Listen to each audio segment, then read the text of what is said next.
Good morning, everyone. On behalf of Hoggett Bowers, I'd very much like to welcome you all to the future work discussion with Dave Coplin. This is a critical and fascinating topic for boards in today's world, which is why Hoggett Bowers are delighted to be collaborating with Dave. Dave is a prominent thought leader on this particular topic and an evangelist around the benefits of technology. 4 months ago, a little bit longer, as we all know, the world and business changed. Business had to evolve at a rapid pace to deal with the impact of lockdown and COVID-19 across the globe. At the absolute heart of this was technology. It was then and is now, and it continues to have a tremendous positive impact on the ways in which we work. As Hoggett Bowers talked to boards around the globe, a consistent theme evolved to us that business had managed to do something in 4 to 6 weeks, which typically would have taken them 2, 3, maybe 4 years to change in an ordinary world. They also began to raise questions or thoughts around the longer term benefits and challenges with this. What was the right hybrid, agile working model for their business? How do we lead in this agile world? How does it impact our culture, how we engage with our people and our business? What will the benefits be? Things around well-being, commercial, real estate, what skills are required, where do we go with talent, how do we bring them into our business, and overall, how do we organize our business? There's so many questions and unanswered areas that will develop for the foreseeable future in years to come. Hoggett Bowers as a business have also been on a journey. We're now very agile, but also we've hosted events for many, many years, often in the physical environment.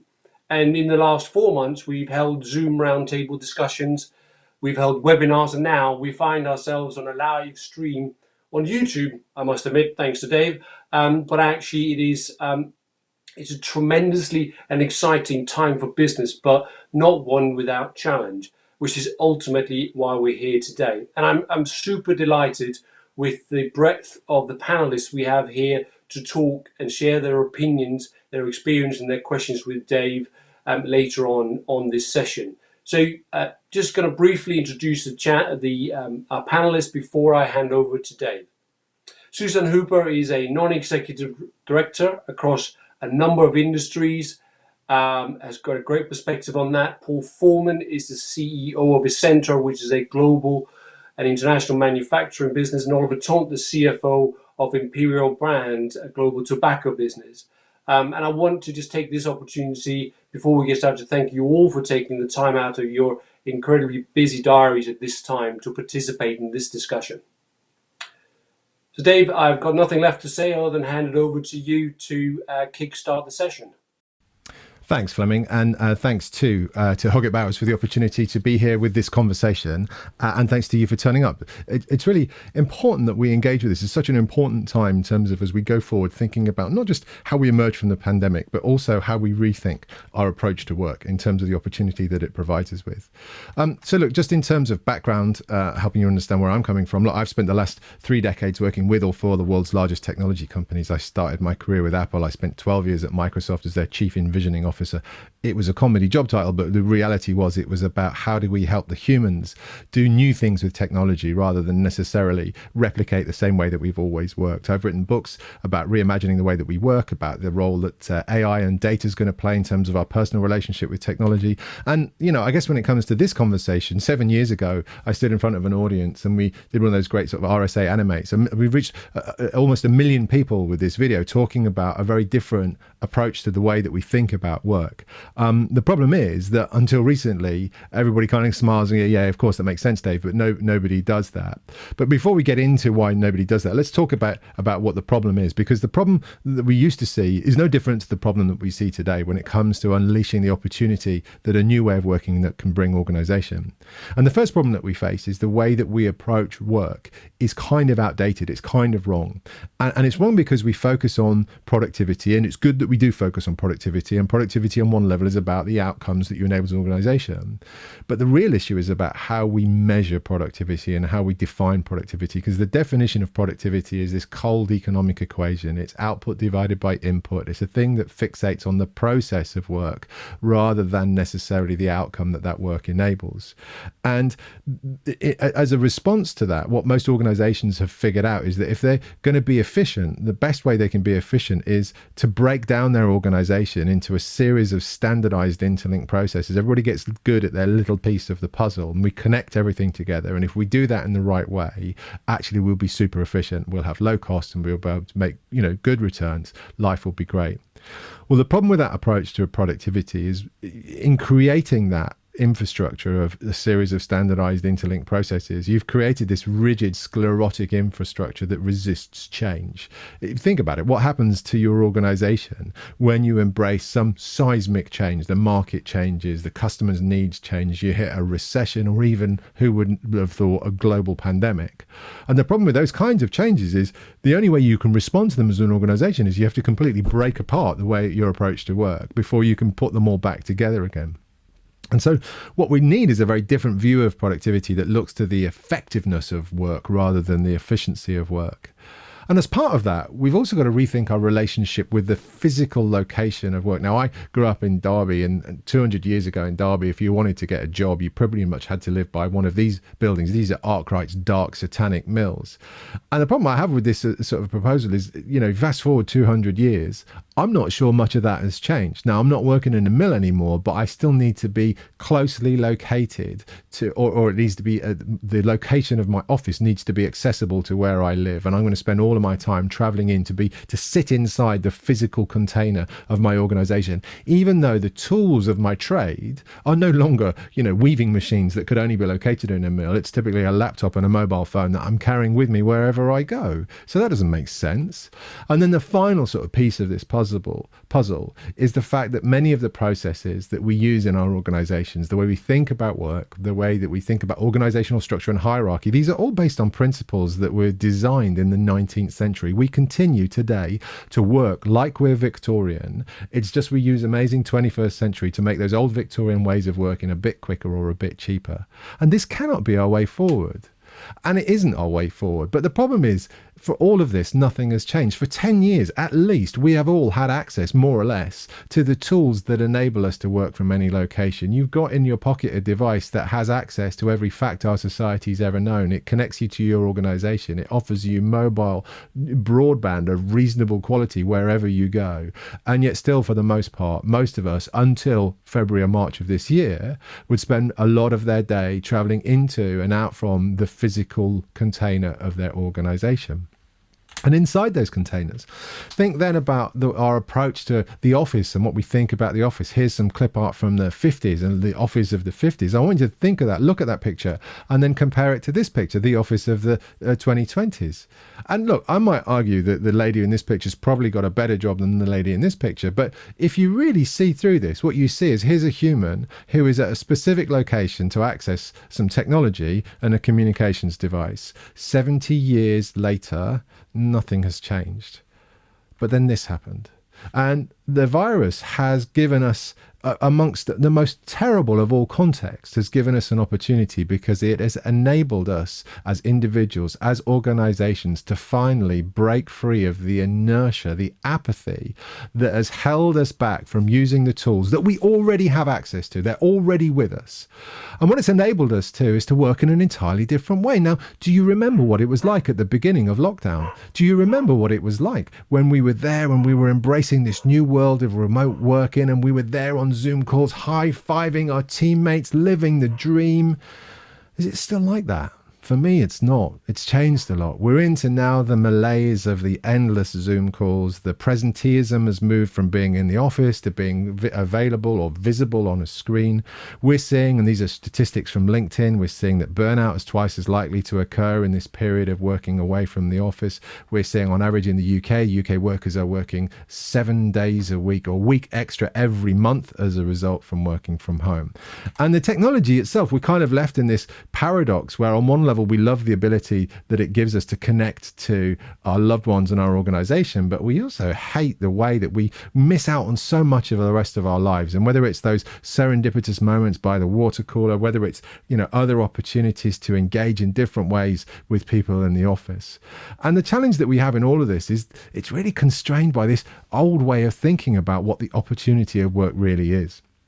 And too often we think about work in the context of work as a destination. Work is a place you go. I'm going to work. When in reality, what work needs to be is work needs to be considered as an activity. It's something you do, not somewhere you go. And when you think about work in that context, when you think about work in the context of something you do, then you can start to be much more open-minded about different ways you can approach that activity. And one of them is flexible working. And for years, we've had this really binary definition of flexible working. We've talked about, I'm at work, I'm not at work.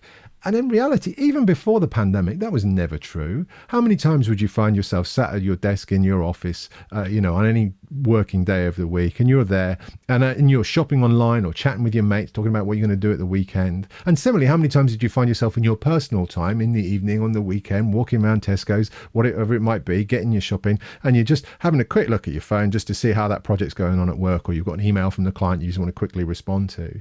In reality, it's never been at work or at home. It's been this feathered thing. We choose that at any moment in the day, am I going to be in the mindset of work or the mindset of not work? And I think the other thing that we've also got to unpack in this is, as we talk about flexible working, for too long, we've only thought about it in the context of location.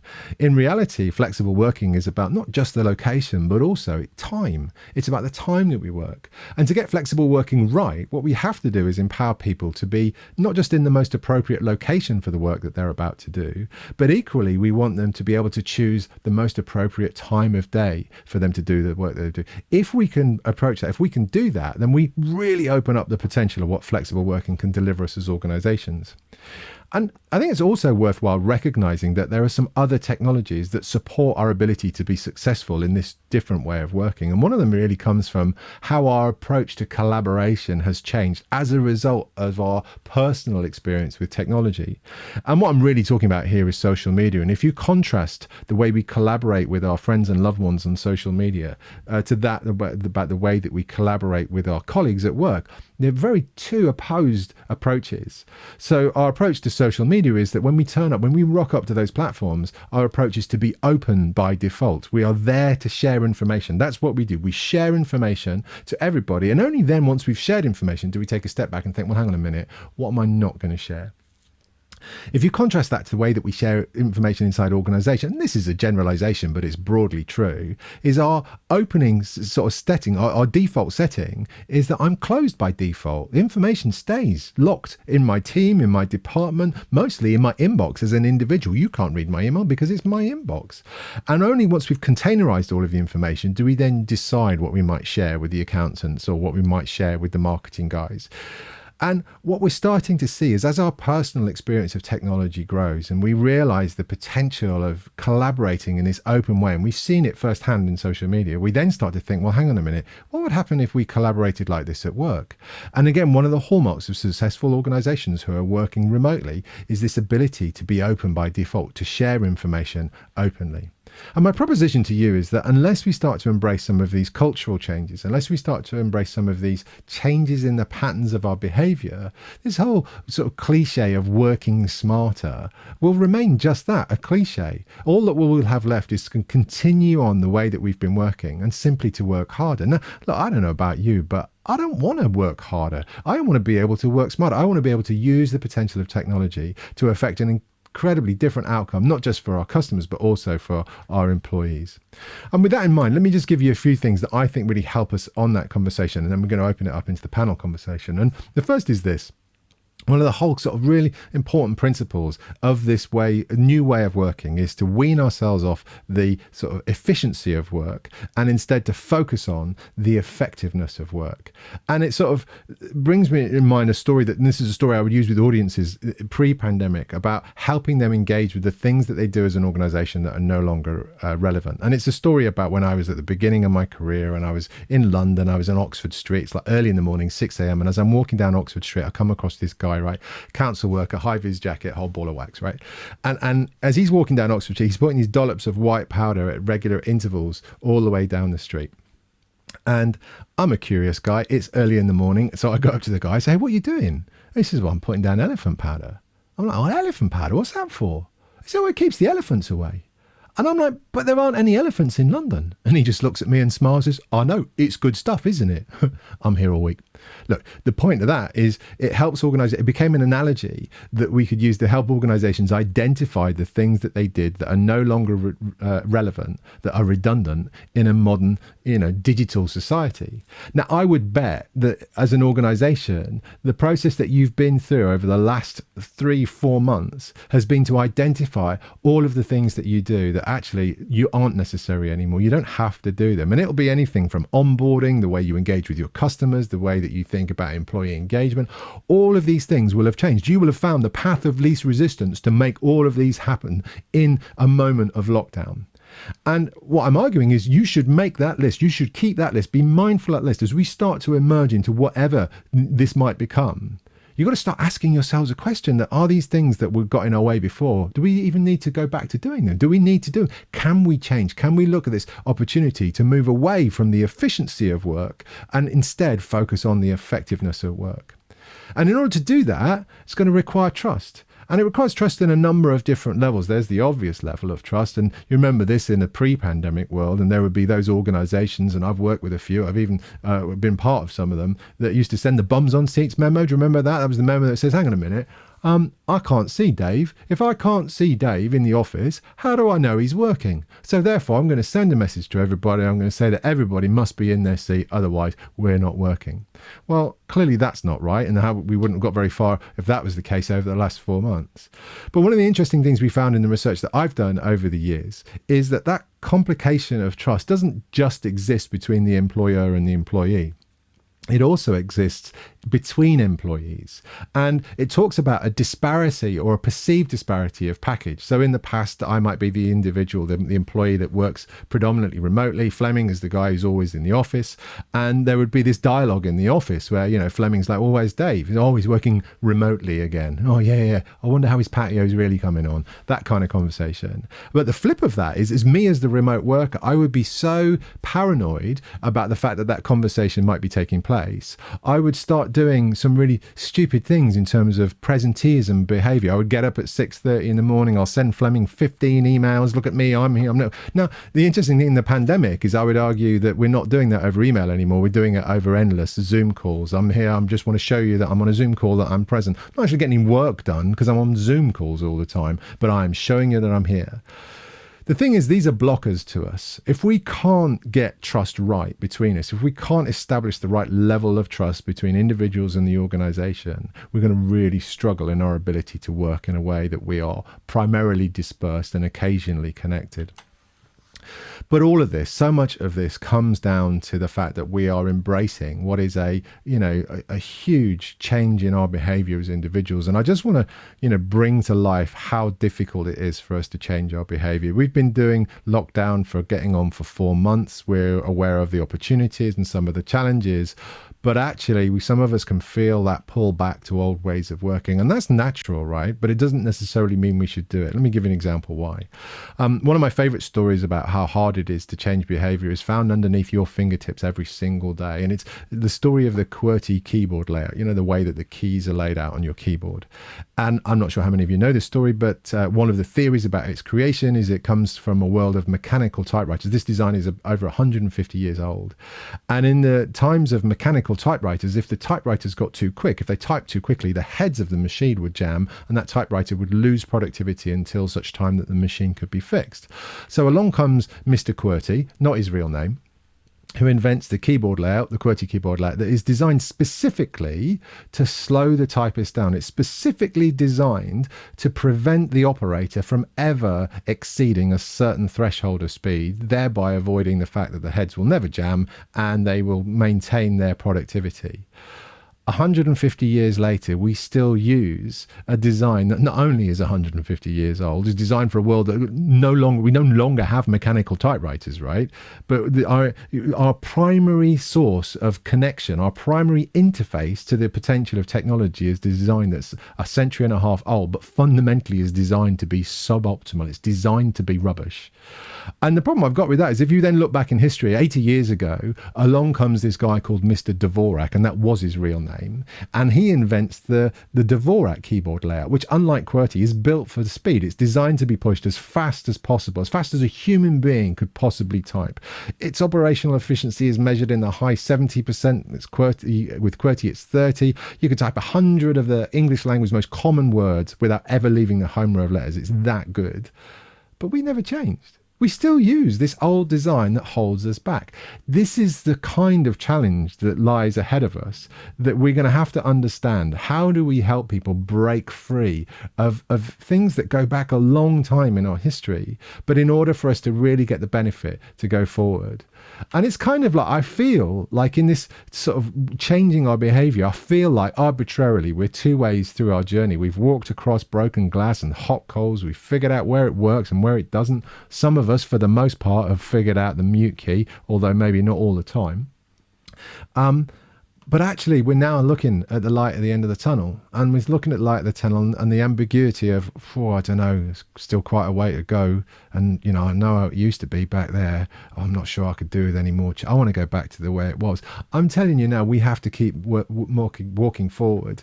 That light at the end of the tunnel, for the first time in our lives, is not the light of the oncoming train, but is instead our gateway into the 21st century. If we can walk forward, if we continue to learn based on our experiences over the last 4 months to figure out what works well and what doesn't work well, we can then emerge fit for purpose into all that the 21st century has to offer, not just in the way we work, but the way we think about educating our kids, the whole deal.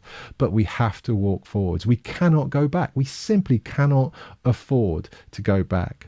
And with that in mind, with that sort of, looking forward perspective, knowing that we have to make the change, that's the opportunity really for us to switch over to the panel and open up that conversation from there. So I wonder, Paul, if I could ask you to start. There's a lot to take in there. Clearly, when I'd remembered to turn the microphone on, how would you respond? It's not like it's my day job or anything. No. How would you feel about that? What was the sort of the essence from the presentation? What would you take away from that? Well, it was fascinating. Thank you.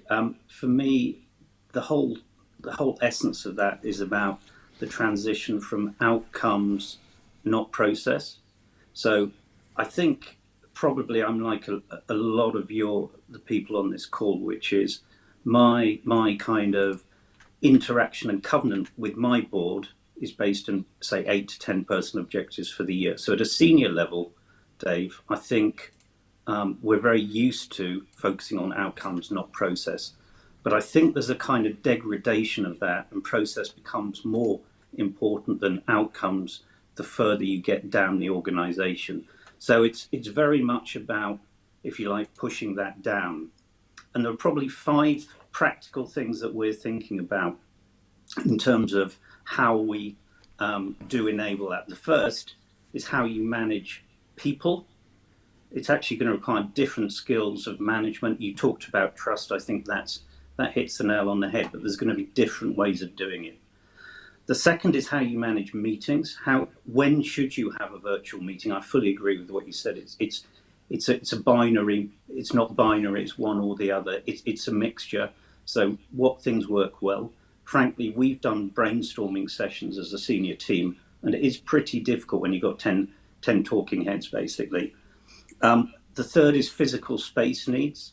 So how much do we need? We have 71 factories and warehouses and another 60 odd offices. So there might be a real opportunity here to really rethink.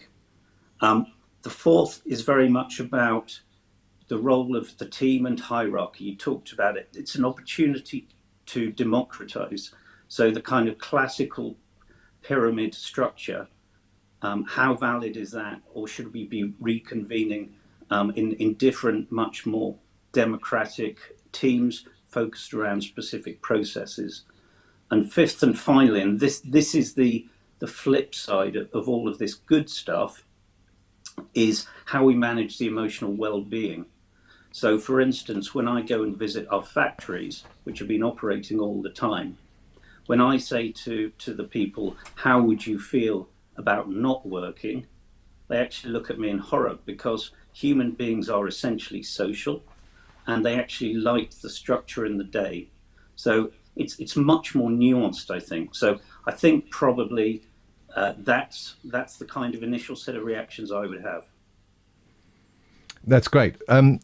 Oliver, let me sort of pick up with you on the emotional well-being point. Is that something that you're seeing inside your organisation? And is that something that you're sort of leaning into? Yes, I mean, it's clearly a factor. As I think Paul said, we are all naturally human beings who like to interact. And I think, as I reflect, and what you were saying, something that really resonated was this point about the office as really a destination. I mean, in a way, there are activities that we can undertake anywhere, but we choose, for whatever reason, through history, to all traipse into the office or to a location to do it. And there are very clearly, in a factory context or a warehousing context, there is probably a requirement for physical presence. But when one looks at an office, I think it becomes a very different dynamic. And there are clearly things where an office environment is a facilitator, whether that's a breakdown of silo working, whether it's that situation where one's trying to enhance collaboration and creativity, where it's often, I think, it's our experience, harder to do in a virtual environment, or whether it's about creating that connectedness to deal with some of the emotional challenges that come from the isolation I think what virtual working tends to provide. I think as you look at that, and we've had various conversations, I think the purpose of an office can be identified fairly clearly around some of the factors that I've just mentioned, around collaboration, around creativity, around communication, coaching, and community. And really what we need to look at is what facilities do we need to enable those things to happen. And I think that will fundamentally change our attitude to offices, where they are, the structure of them, how frequently we need to visit them. Those factors will play in to ensure that we don't damage emotionally and actually practically people's ability to perform, but we actually also create an environment where we take advantage of the learnings of the last 4 months around being focused on outcomes rather than a process and location. Thanks, Oliver. Susan, I guess just on that, with the boards that you're involved in, are we starting to see conversations about that are looking at the sort of the concept of office space and its role going forward? I think it's not so much about the space. I mean, you're saying it's not a place anymore, or a destination, but I think what each group needs to be deciding now is what is it if it's not a destination. And and the reality is, right now, in many cases, most boards are allowing the executives, allowing is a big word, but it's facilitating the executives to get the operations back up and running. So some smaller companies, I chair a small startup in Edinburgh, they've closed down their office, and the group of people, it's about 35, have decided they work remotely, and they have totally turned about the system, which they can do because they're smaller and potentially more agile. But they are now looking for meeting spots that you will have meetings at socially, all getting together in certain times, and then working from home with a complete digital infrastructure to facilitate that. So I think the one thing I note on that one is most of them are under 40. They aren't hardwired like most board directors are to think it's got to be the way it was before. Maybe we'll have a few more video calls, thrown in there for goodwill. And I think the younger, more agile organizations are saying, we see this was less efficient. We see we can be massively efficient the way it is. We're just going to change it now. Can't hear you. you raise a really interesting point about age, and is that some? I've never been a fan of the whole sort of pigeonholing of older people are less interested in technology and the kids are brilliant at it. You know, we all use technology to different degrees. Is that something that you're definitely seeing? Is there a disparity between sort of the age groups of your organizations? I would definitely go, Oliver. So I would say we're not seeing that, actually. I mean, what we're seeing is that the response is varied. I mean, it partially depends on the circumstances of where our people are. And actually, there's been an enormous enthusiasm at a senior level for some of the virtual tools, particularly, I think, to the extent that it's reduced the amount of travelling that's involved in the role. It's been a clear enabler. I think for some of our younger people, actually, they found it more difficult to be locked up quite so frequently, and it may well be because their personal circumstances at home are different, families around, maybe their accommodation is of a different format and more flat-based than house-based.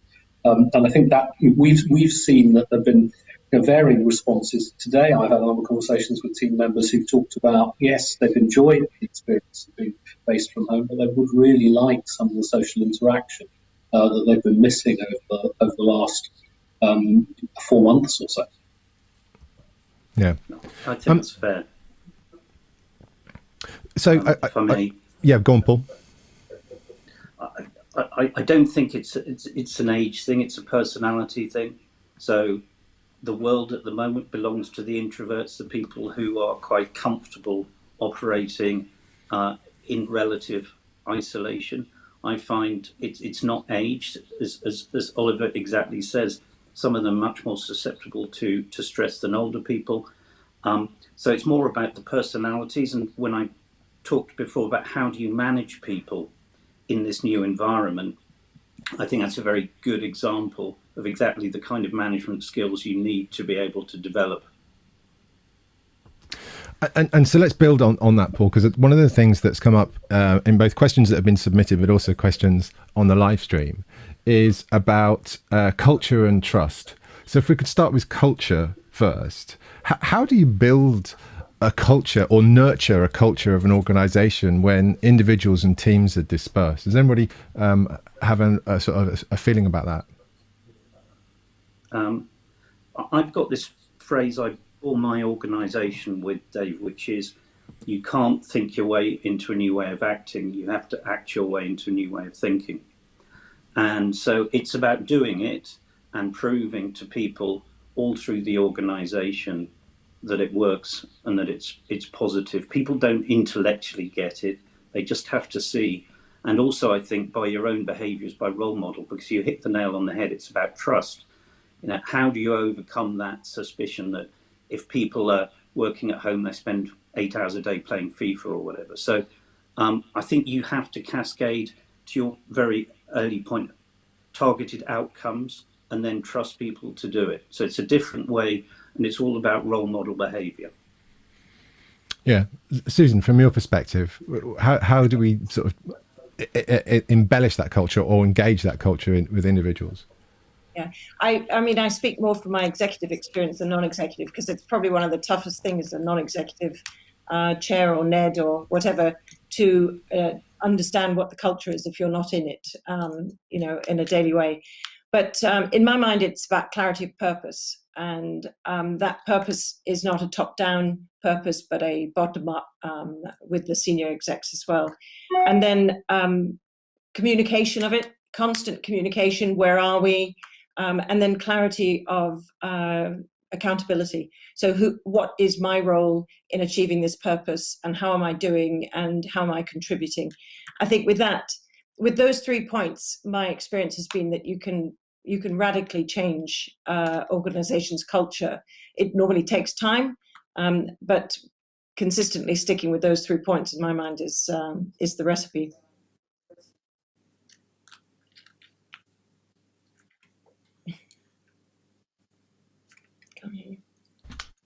I tell you what, I'm having a bad day today. So I'll sack the studio manager when we're done. One of the things we're consistently seeing is in organizations who are approaching this kind of organizational change, this cultural change, that requires a very different style of management, a different style of leadership. So it's less about command and control, and it's much more about this very sort of loose and fluffy empowerment, whatever that might mean. And typically what we see in organizations, it's the middle layer of managers. And you know, just to play to stereotype and generalizations, typically middle managers are the least confident, given that they've got the least experience. They're the more likely to compensate for that lack of confidence by going command and control. Do any of you have any thoughts about how we help that sort of tier of the organization to start to find their own journey to a new style of leadership that becomes a bit more fit for purpose for this world of work? Is that something that you would recognize in your organizations, or is that something that maybe is seen elsewhere? Well, I would say doesn't. Go on, Please, Paul. Oliver, you go. Okay.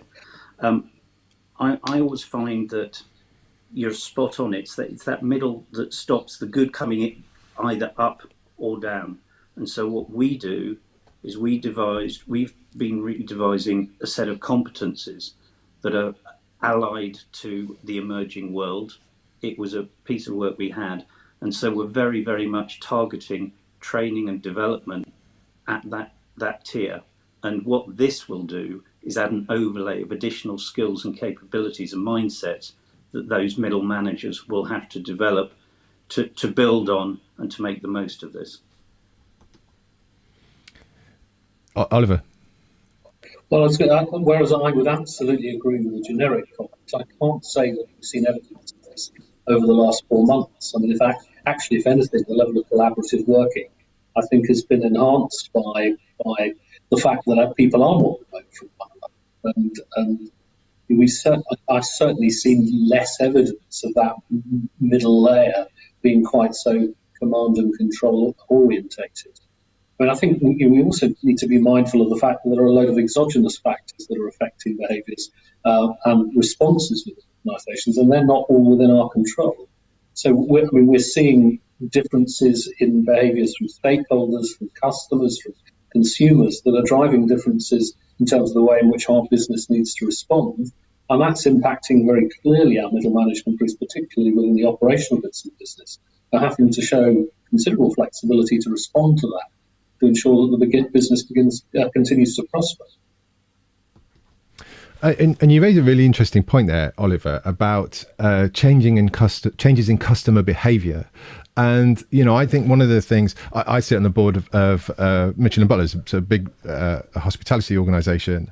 And one of the things we have to be massively mindful of is where is the customer's mindset at, and how is that going to change over time? And already we've seen in the first couple of weeks of being open that people are quite fearful to begin with. But then if they have a good experience, then we're getting repeat bookings and all that sort of stuff. Susan, what advice would you give to organisations to sort of stay in touch with the evolving mindset of their customers? Well, I think you're right that it's difficult to know where that's going to fall out. And I actually, in this case, feel that it's more up to the organisation to have a clarity of purpose that gives the customer the opportunity to choose. Because unless you do adapt to the new normal, whatever that may be, and we're all waiting to find out, then you're going to lose customers once the dust settles. And it's sort of, I work in travel quite a lot, and there's the massive question, as with Mitchells and Butler and hospitality, but, you know, will we go back to the same level of flying as before? And the reality is we will. We see some trends coming through with regards to sustainability, and those companies who don't adapt to that will then be faced with a choice, that giving the customers a choice to choose not to come with them. So it's about saying, yes, the customers want to travel again, but they want to do it sustainably, and they expect companies to adapt to that. So the burden is very much on the companies now, giving customers the choice, so that when they reach that tipping point and it totally takes off, the company's risks have been ameliorated. And Paul, is that something you're seeing in your business in terms of, I know your customers are perhaps slightly different, but in terms of their needs and the needs of your customers' customers? Yeah, I bizarrely enough, we've deepened our customer relationships, I would say, Dave, over the last 3 or 4 months. I guess it's in two ways, one of which is it's easier to get time with them practically. So, for instance, Oliver's organization is a big customer of one of our divisions. And I think the other point is that the dependency of a customer and your ability to help them out when times are tough and actually prove yourself as a true partner, I think is accelerated. We also serve the medical industry. We make packaging for, say, Gilead for Recidivir or for paracetamol, etc. And what we're finding in that market is our ability, speed to market, the ability to respond quickly and come up with a new design, etc., has been really important. So we don't really reach out to our customers, but we have found that the understanding of our customer and the trust between the two is markedly higher now, I think, than it was even 4 months ago. And Oliver, I guess you're in an interesting market. Have you seen much in the way of sort of changing the behaviour of what how your customers engage with you? I think, well, we've got two levels of interest. We've got consumer, we've got customers, we've got retail, wholesale, distributors who are our direct customers, and then we have the consumers who buy the product through their channels. And what we've definitely seen is changing consumer behaviours. I mean, the consumer has been affected by the environment, clearly, and we've seen that in the context of where they buy, how much they buy, when they buy, and that is therefore impacting the strength of position of our various different customer groups and some of the challenges that they're facing. Rather obviously, we've seen over the course of the last 4 months pretty much a shutdown of duty-free. We've seen much lower levels of travel retail, but we've seen much larger activity taking place through multiple store outlets, and particularly in Northern European markets. And we have a different level of relationship, and I think to Paul's earlier point, and probably a much more regular dialogue, because we're required to adapt in line with our customer base to that changing consumer behaviour. And I take actually issue with one of the points you made earlier on about we're 2/3 of the way through this and we can see light at the end of the tunnel. Because I think we've got to also be cognizant of the fact that the sort of things that we've seen kick off are going to continue into a post-COVID world, and there are going to be consequences. And we will continue to see consumers change in terms of their behaviours, and that will have a knock-on impact. So we would expect potentially changes in government attitudes to the category. We'd expect consumers maybe to be under more economic pressure and to change their purchasing patterns. Does that mean we need to procure different product to meet demand, and how are we beginning to respond to that in terms of adjusting our footprint of manufacturing capability to respond to their needs? So now I think to the earlier point about a lot of our middle managers are absolutely looking at these issues, and the adaptability and their response in terms of agility, I think, has been fantastic. But we've got a long duration in which to respond to the changes that have happened over the course of the last 4 months in terms of consumer behaviour, and we expect that to continue to change over time. I think we're into not just an event, we're into an era that is going to. Yeah, no, I mean, I couldn't agree more. And certainly, I guess when I talk about the light at the end of the tunnel, it's more about the in the context of the behavioural change that's required to really engage with a new way of working. I think we've done the hard yards, and I'm just hopeful that we're not going to go back. I want to stay sort of where you were in terms of being able to respond to an ever-changing market and an ever-changing economy, and talk about organizational agility. And in particular, I want to talk about collaboration, because one of the things I've consistently heard from organizations about what we miss in this world is, isn't it great that we can all meet and we can all get together, but how do you have those ad hoc sessions? How do you have those serendipitous moments inside your organization when I'm not necessarily in your department, but as I walk down the corridor, I bump into you do, or I overhear what you're working on.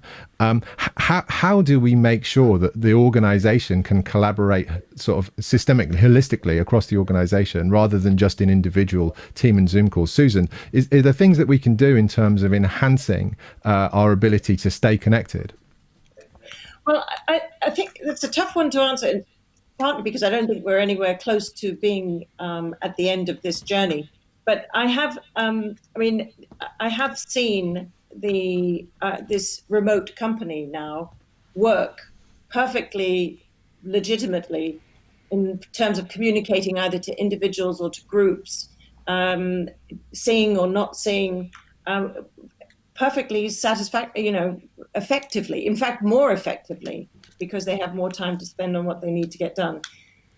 So I think it's a journey. We've gone from one extreme where, although we had these technologies, we weren't really using them to the benefit that we could have done, to the other extreme where we have been forced to just use the technology. And the next period of time is going to be seeing how do we mesh those together to better use our workforce, to be more efficient, and to alleviate, achieve our goals, but alleviate a number of other issues that were associated with the previous state. So I don't think we can answer that yet. So then, sort of building forward on some of that. So obviously we need to remain agile. We need to be able to manage our people. We've talked a lot about leadership and trust. There was a really interesting question came in advance of the call, and it talks about the ex-CEO of a well-known FS organization speculated that perhaps everyone working remotely would provide a more honest and impartial decision-making process on who deserves to be promoted. And the individual in question shared how they'd observed promotions that traditionally were based on relationships and strengthened by time spent together, rather than more statistical analysis of the results the individual have provided. Do you think this virtual world provides an opportunity for a different approach to the way that we think about rewards and recognition? Oliver? I think we always clearly try to focus it in terms of combination of inputs and outputs. It's not just about what they do or who they know, it's about also what they achieve, and I think that will continue in the new world. But I think it is clear that the nature of relationships will be changed to the degree that we spin into a much more virtual platform for operating, because the closeness of some of those relationships over time may be impaired. But I suspect we are going to get to a new normal where actually relationships still remain important. The effectiveness of teams is critical. Those teams have got to work together. It's not just about individual contribution measured in a silo. It's how the groups work, they interconnect, and sometimes the most potent people are those who enable rather than actually do the delivery. And they can be the most important people within your organisation, the influencers, not just the decision makers. And building on that, Paul, do you think that drives a different view on the kind of skills that you'll be looking for members of your organisation? Does it change the requirements, you think, in terms of what people need to bring to be able to work in the organisation? I think absolutely. And as I mentioned before, I do think it does force a much more democratic approach. So it isn't really about have you been in the organisation and are you a certain grade? It's do you have the relevant skills to solve a certain problem? Again, coming back to outcomes, not process. So absolutely, it will require different things. I'd just like to come back to one point you made before as well, which is, I don't know about the other panelists and yourself, but there are definitely things like board meetings and brainstorming, which are still done better face to face. And in my view, you can't replace that water cooler moment. So it's going to be a mixed model. But the other observation I would make is that I think for two reasons, it's created a more honest culture, one of which is tools like Slido, where people can submit comments anonymously, has been painful, but ultimately constructive. And secondly, I think people are more comfortable, if you like, pushing back through a medium like this as opposed to physically with someone. So I've seen a step change also in the honesty of the organisation. Is that something that you'd agree with, Susan? I mean, in terms of your board meetings, do you think you're going to move forward with a hybrid approach? Some offline, some online, or are you looking forward to getting back together and having them go back to the way that they used to be? Personally, I think that we will end up with a hybrid, mainly because a lot of travel is involved, with many board members getting to meetings, and many are in the vulnerable category and just don't feel comfortable traveling, so they will feel constrained to join by video. But I think increasingly, as we work out how to integrate video into real meetings, all it does is expand your ability to include resources generally.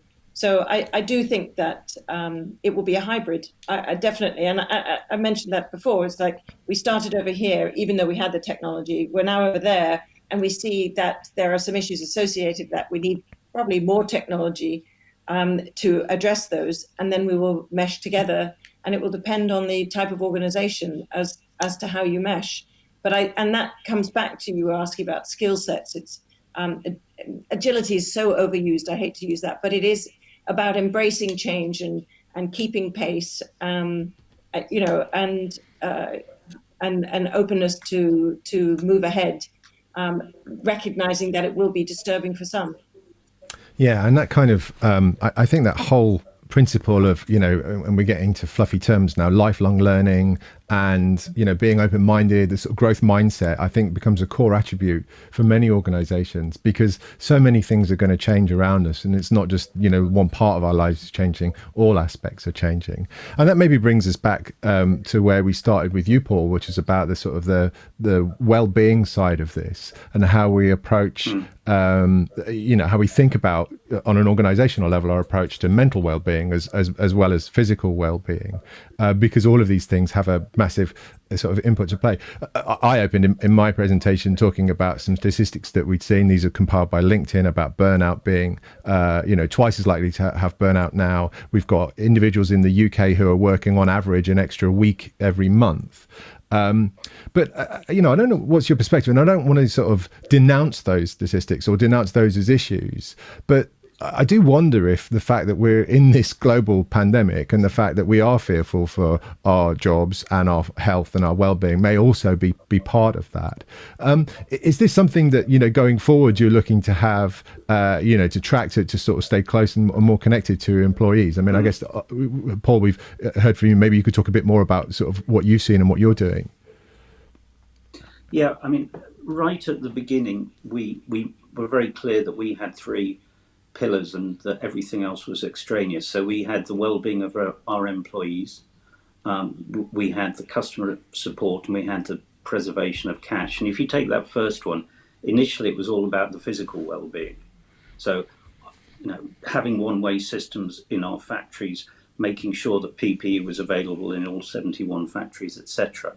But very quickly, it became clear that we needed to focus at least as much on the emotional well-being. So if somebody's on furlough, do they have a buddy system? Is somebody talking to them on a regular basis?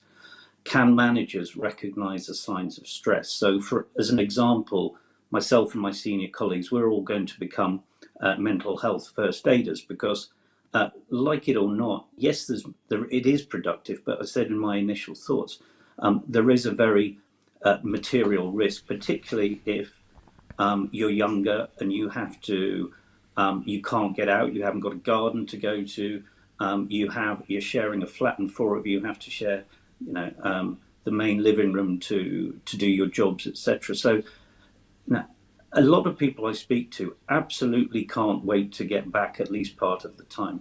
I don't think many people want to be there 5 days a week, but it's, as always, when you've had something taken away from you, then you really begin to appreciate it. And whether it be for the work benefits, like you say, the kind of water cooler discussion, or whether it simply be the opportunity to interact and talk about Liverpool winning the Premier League or whatever, it's a fundamental part of our DNA, and to remove that probability or possibility for anybody, but particularly less resilient people, is a huge cost, which I think increasingly both government and businesses are going to have to recognise. No, absolutely, absolutely. Now, look, I'm just conscious of time, so what I'd like to do is to ask you each a summary question, and then we're going to go back to Flemming. And the question is the obvious question: is I'd love from each of you a single, if you like, the most important piece of advice you could give to any organisation based on your experience about what you think they should be doing to ensure that they emerge from this experience into a future of work that's worth having. Perhaps Oliver, if we could start with you. Well, I think I would capture the opportunity that's afforded us. I mean, we've had essentially an experiment, and you used the expression growth mindset earlier on. I mean, this is an opportunity to experiment with a new way of working, which, yes, has got some negatives, but it's got enormous positives for us as well.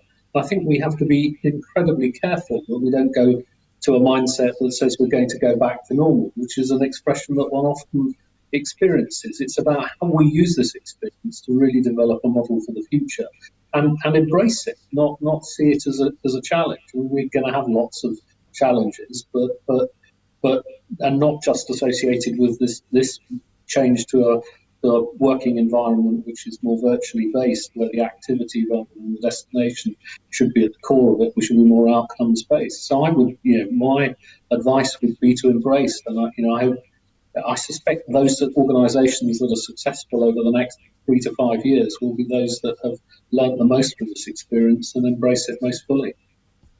That's great. Thank you, Oliver. Paul, how about you? We've had kind of anywhere between 3 and 10 years change in the last 3 months, and I agree with Oliver that it's about seeing this as an opportunity. And for me, everything always begins and ends in the skills and engagement of your employees. So build on the trust that you've got having supported them, and recognise what new things have worked really well, and try and embed those across the whole organisation.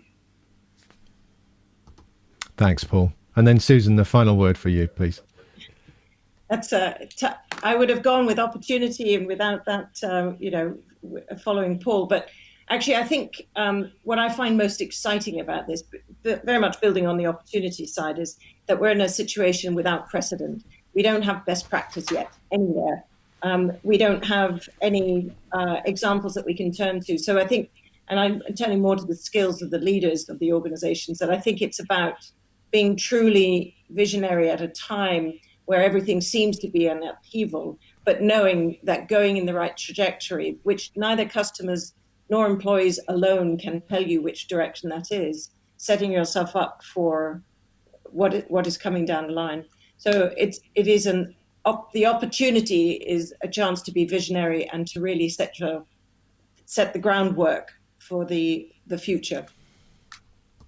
I love that as a way to sort of end this conversation. It's been a fantastic conversation, but what I've heard from you is about grasping the opportunity, being visionary, and I think it is about looking forward and not just to the next few weeks and months, but longer term, where we go from here. So with that in mind, I'd like to offer my thanks to the panel, as you can see them. So thank you, Oliver, thank you, Paul, thank you, Susan, and let's bring back Flemming, who has been listening here, and I'm sure he would like to have some closing comments. So thanks, guys.